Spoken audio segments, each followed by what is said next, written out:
Thank you very much, everybody, for joining me once again.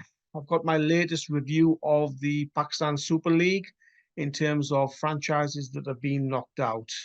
So the latest team to be knocked out was the Peshawar Zalmi, the Yellow Storm, as they're known as. A very popular franchise, number of big-name players. Obviously, Babar Azam I, two of Pakistan's most popular players at the moment. Sammy is their coach. They went into the tournament with high hopes, and people felt that they would be there or thereabouts regarding winning the tournament. So the group stages went well for them, fairly comfortable in terms of qualifying, and it was the knockout stages really where they fell short, wasn't it? Two defeats within the playoffs. Two bites of the cherry to reach the final. First, they lost to Multan, and then they lost badly to Islamabad United, a match that they probably think they should have won. You have the opposition at 91 for 5 under pressure, and they're chasing 180 or so to win. Then really you should be winning that game. And the problem was that I think the Peshawar Zalmi bowlers, and to a certain extent, their captain, seemed to think that they had the match in the bag. Now, that might be a little bit overcritical, a little bit harsh of them, but that was the demeanour that they were giving off during that match, because they seemed to think that they'd won that game. 91 for 5, Imad Wasim hit and miss this tournament with the bat. Heather Ali, we know he could hit some big shots, but sooner or later he's going to play a stupid shot or get run out or do something that will end his innings. And not much left. I mean, Fahim Ashraf, yeah, he's okay, hit and miss sometimes with the bat. But I think Zalmi probably thought that they had that one in the bag and they were through to the final. But you should never write off opposition. And once you start taking things easy and that body language started to change, Islamabad United duo of Imad Wasim and Heather Ali started showing a bit of confidence. As I say, their demeanour changed, and you could see that the pressure was growing on Peshawar Zalmi, and ultimately they crumbled. So looking at their history, really, every year they've reached the playoffs, which is a fantastic achievement. 9 times they've reached the playoffs. But one has to look at the fact that they've only won the tournament once, and that was a long time back in 2017. So what's going wrong then? As I say, 9 times they've reached the knockout stages, 9 times they've reached the playoffs, and only winning the tournament once, which points to 8 failures, really. They'll be disappointed. They need to look at what's going wrong, where they're falling short, and why it is that at the playoff stage, the team seems to crumble.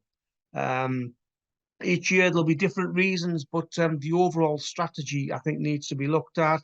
I think the game plan in that knockout scenario needs to be looked at as well. So work to do with that regard.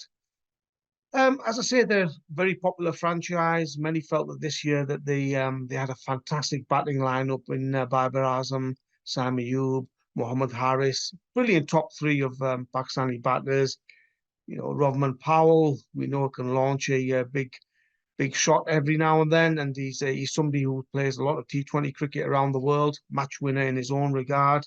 And Tom Kohler-Cadmore, who in English county cricket and T20 franchises also around the globe has been a very popular pick as well. So that top 5 was probably on paper as good as any in the tournament.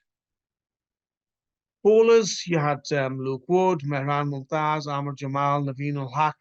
The experienced guys, obviously Mehran is new, but the other guys have played a lot of T20 cricket and a lot of experience in domestic cricket as well around the world. So they're the makings of a good, solid squad there. But as I say, we go back to that defeat against Islamabad United, and Babar Azam at his press conference blamed the bowlers. He said that they seemed to lose their way, they seemed to lose focus, they seemed to think that they'd already won the match. Well, look, I like Babar Azam. I think he's a fantastic batter, but he has to take a fair share of the blame for losing that match, because as captain, you're the one who is instructing your bowlers, you're the one who's organising the fielders, Some of the field settings I thought were all wrong. I know it was mentioned on commentary in terms of the field settings and the approach. And I think Babar has to take the fair share of blame as well for that loss, rather than just pinning the blame on his bowling lineup. It was a batting heavy squad, wasn't it? As I said, I've mentioned some of the names. Um, the top three of Babar Azam and Simon Ayub and Mohammad Harris, fantastic batters, all three of them, capable of destroying and dismantling any bowling lineup in that tournament. Um, as they performed well, the opening duo probably the best in the tournament, Sammy Ayub and Babar Azam. Their numbers were brilliant. Time and again, they gave the team a very solid and very good start.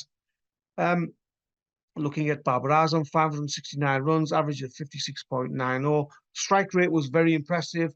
People have criticised his strike rate in the past, but this time around in the PSL, it was 142.60.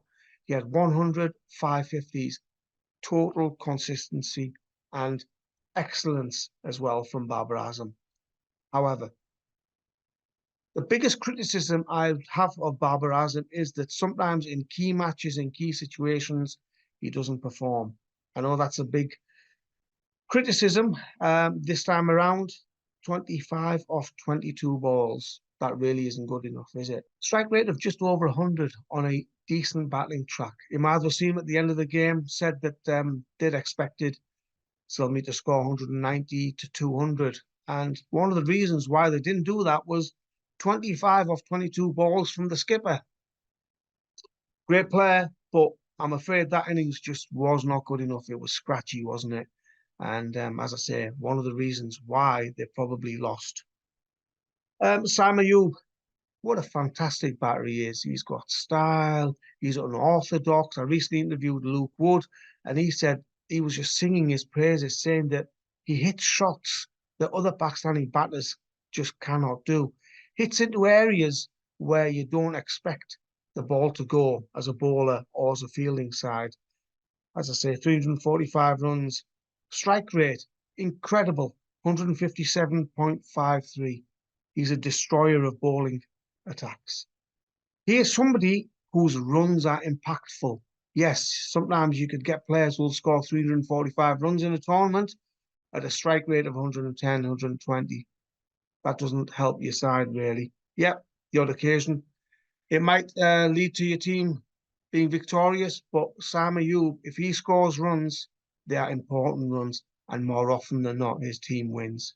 Brilliant player.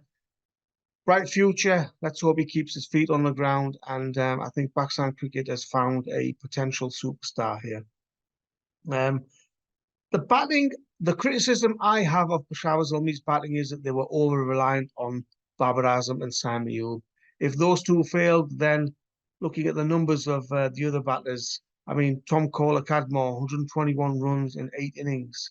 That's shocking. That's terrible. Not good enough. Asif Ali, who in practice we know hits a lot of sixes, 72 runs in the 6 matches he played. 72 runs in 6 innings. Again, not good enough. Rovman Powell, 228 runs in 11 innings. Once again, simply not good enough. These guys are supposed to be playing the supporting role to the likes of Babar Azam and Sam Ayub. Just not good enough. Mohammad Harris, 142 runs in 10 innings. Just always seems to be in a bit of a rush, doesn't he? Seems to be in a hurry. Seems to want to play those shots that you know he shouldn't play. Great talent, but is he fulfilling that talent at this moment in time? I don't think he is. And at this PSL, Pakistan Super League 9, he flattered to deceive. Just wasn't good enough, really. That middle order from number 3 down to 6, number 7, just did not perform well enough for Peshawar Zalmi. You can't keep pinning your hopes on your opening batters. They cannot bat 20 overs. They cannot bat for the other batters in the side. Just simply is impossible for them to win every game. If you get a good start, then it's up to the other batters to help and maintain that good start. If you get a poor start, then it's up to the other batters to come in and perform when the team needs it. Just did not happen for Peshawar Zalmi. The bowlers. Now, it was an interesting batch of bowlers, really, that Peshawar Zalmi picked. On paper, I thought that it looked very weak, and that's how it really turned out. If you look at Naveen ul Haq, the Afghan bowler, economy rate of 9.72. It's terrible for somebody of his stature and somebody who plays in so many T20 leagues around the world. Salman Ashad, economy rate of 10.37. It's got to be doing better than that. Amar Jamal, economy rate of 9.58. Walter, economy rate of 9.81. So these guys, their economy rate is nearly 10 and over. And in the case of Salman Ashad, his economy rate is over 10 and over. So your paces really were the weak link, weren't they? Apart from Luke Wood, who was fantastic, I thought, bowled with his brains, showed the other bowlers how they should be bowling in that Peshawar Zalmi lineup. Unfortunately, the other bowlers just did not learn from what Luke Wood was doing. And as I say, those paces were going at 10 and over, meaning that the opposition is going to score nearly 200 runs. Can't blame Mehran Mumtaz. Thought he was fantastic in his first PSL. He showed a lot of variety, he showed a lot of promise. He's one for the future. And he's a great find for Pakistan and for Peshawar Zalmi. Saim Ayub was fantastic with bat and ball as well. Real surprise in terms of his bowling. Took wickets at key times, opened the bowling at times, and also his economy rate was excellent as well. So he was a real bonus for Peshawar Zalmi with the ball. And as I say, Luke Wood, Saim Ayub, Babar Azam, Mehran Mumtaz were the four real positives for Peshawar Zalmi. I think some of the other players, if they look at their numbers, if they look at their performances within that squad, they should hold their hands up and realise that they simply were not good enough. And one or two need the proverbial kick up the backside, because you perform badly in one match, you learn from your mistakes. Unfortunately, too many of the bowlers and the batters in this Zalmi side were just not learning from the mistakes that they were regularly making. Whether these guys, some of the overseas players, will be picked in future PSL tournaments by Peshawar Zalmi remains to be seen. But as I say, a few of those overseas players really were not good enough. Darren Sammy, brought in as head coach, former player. He's been involved with Zalmi for a long time now. A stalwart of Peshawar Zalmi, backbone in terms of captain and as a player for many years. If I were Babar Azam, I would not be happy that Darren Sammy felt the need to keep on coming to the boundary and speak with Babar Azam.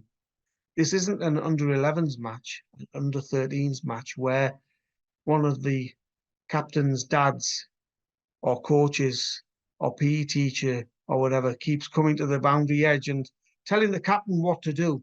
Darren Sammy has said in press conferences that they were just discussing, he was speaking about what the plans of Babar Azam were.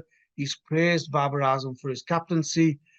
But seeing that as a captain, your coach on the boundary edge, or quite often on a regular basis, and looking a little bit worried, looking a little bit frustrated, looking concerned, that does no help to my confidence as skipper.